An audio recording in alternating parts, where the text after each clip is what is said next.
Well, you might be finding it harder to get your pet in to see a vet. Colorado is one of 41 states experiencing a veterinarian shortage. Now, we told you last month about the legislative push to create a mid-level veterinary professional associate similar to a physician assistant.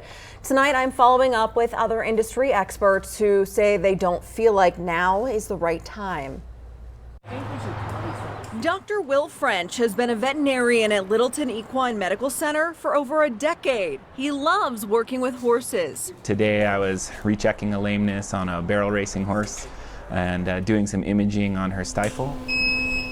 He also served as the former president of the Colorado Veterinary Medical Association, which represents veterinary professionals across the state. French says a workforce crisis hit the industry during the pandemic when demand for care went up, but says it's starting to ease up now. People were staying at home more, paying more attention to their animals, and wanting to give them more care. The Vet Care Coalition is pursuing legislation that could help solve the veterinary shortage. One thing the legislation could do is create a mid-level veterinary professional associate, similar to a physician assistant. We need pet owners that want this care and need this care to help speak up and talk about the need to have more access, and a veterinary PA is a way to do that. We talked to President and CEO of the Dumb Friends League, April Steele, last month, who's in support of adding a position like this. There's no state right now that would allow a veterinary PA.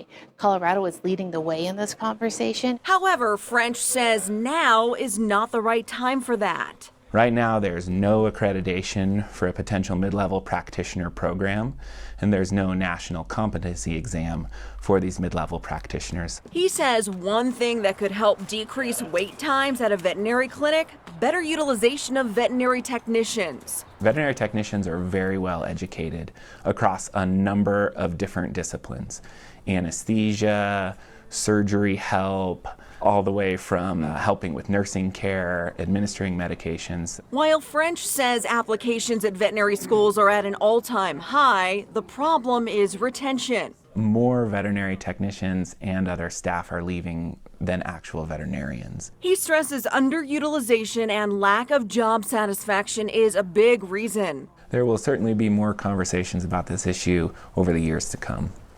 Now, as far as where the bill stands, Colorado House Speaker Julie McCluskey says once legislation comes forward that has the support of all the stakeholders who work tirelessly to care for our animals, she will introduce it. Much of rural Colorado is experiencing a shortage of veterinarians. To help recruit vets to these areas, the USDA is offering student loan repayment in exchange for working in these areas. So here's a look at the 22 counties identified by the USDA. The Veterinary Medicine Loan Repayment Program provides veterinarians up to $25,000 a year for student loan repayment. That's in exchange for at least 3 years of work in one of those counties.